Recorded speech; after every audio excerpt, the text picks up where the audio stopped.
Hi, hi everyone. This is Cody Smith. Welcome to my channel, Cody Smith Peer Support with Christ. I just wanted to say that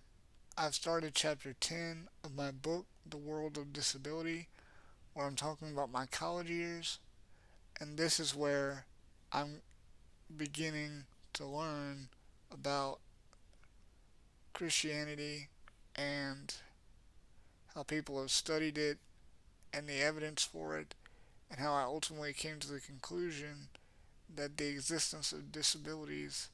is evidence for the existence of the biblical God, because in order to have a standard for what makes a disability and how it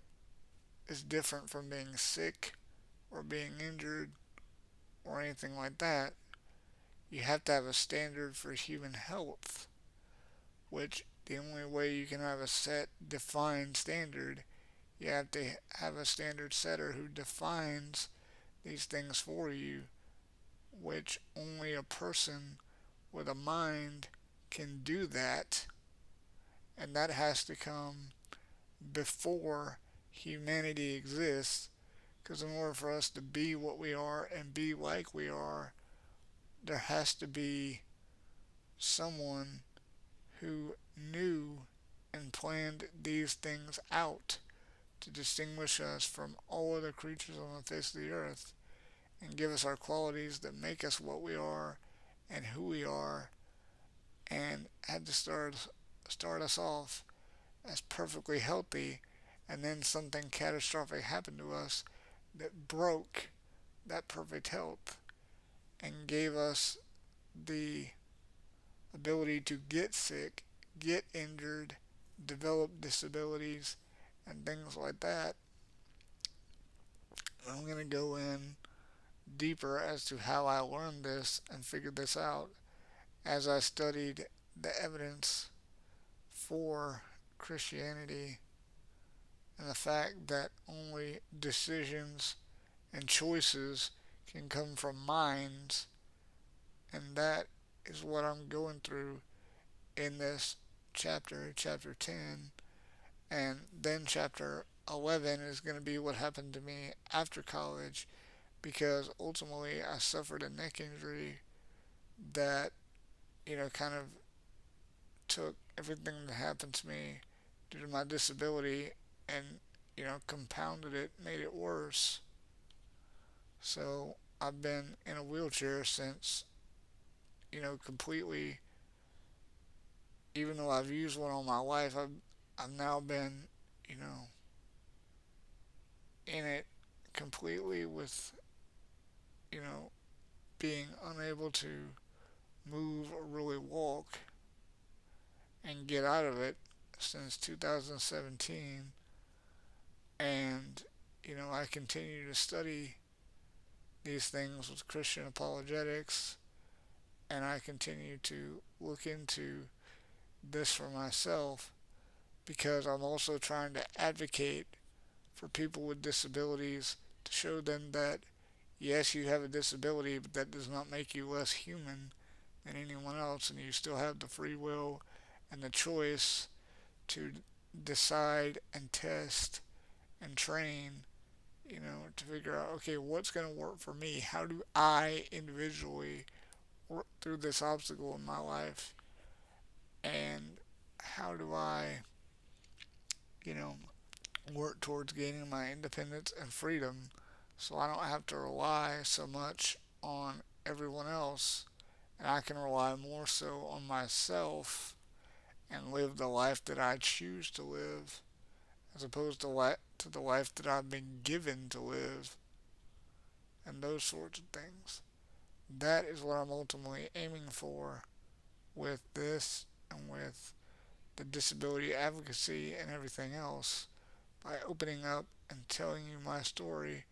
and telling you what I've learned, and hopefully that will open other people's eyes as well, not just my own, and empower everyone to speak for themselves and do for themselves and learn for themselves what works for me and how can I work around my own issues and my own limitations so that I can live, truly live life and, you know, have fun and do for myself and realize my own dreams and potential and help others to do the same. That is what I'm doing with all this, starting with myself and hopefully eventually branching out to help others so that, you know, everyone's eyes can be open and we can realize our own potential and our own dreams and desires so that we're living and contributing not only to ourselves but to everybody else, both people with and without disabilities, and we're able to build everybody up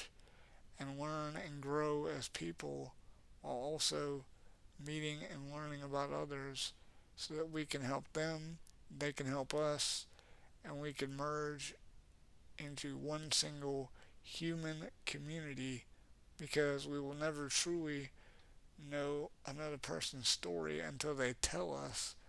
And that is why I want us to do that so that the stereotypes can be slowly but steadily eradicated and we can work towards a common goal as people and learn what we need to know in order to help each other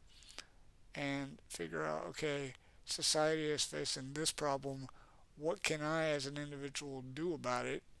And in doing that, how can I help the greater community? And how can I use this to express myself, tell my story, and therefore teach society about me and what I've actually been through that they don't know about? And how can I, use this to bond with society and build relationships with others? That's what I ultimately want, and that's what I hope happens with this book and with any other work that I do in terms of disability advocacy, because I'm trying to advocate not just for me but for everyone, both those who have a disability and those who don't, since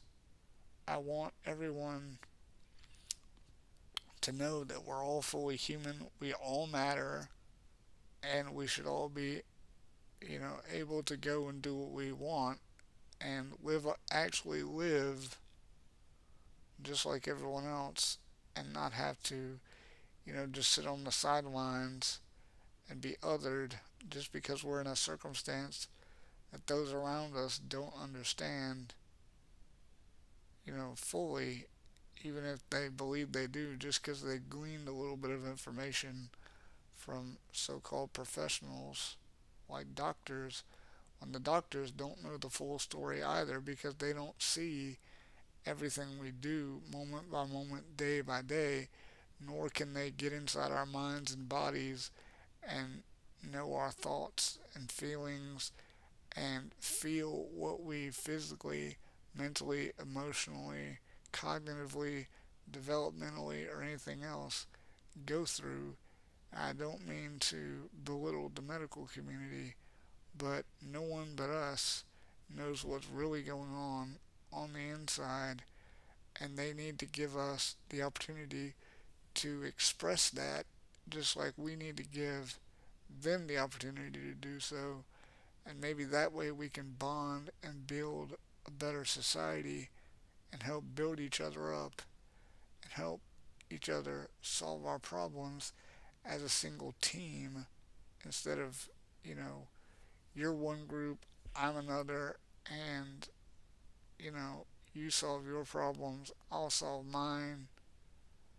and those sorts of things, because that's not how society should work. We should look at each other as equals because we're all, having to live life. It's just how we choose to live it and what we do about the obstacles we face that may be different because we all have free will, and that's the thing. And free will is a good thing. It's just that we won't be able to truly help each other until we learn each other's story. And that's why I'm making all of these videos and this book, because I want people to know my story so they can help me, and then eventually I can learn other people's stories and help them. And I welcome everybody to leave any questions and comments you may have, and please like, share, subscribe, and let me know what you want to know so that I can build upon this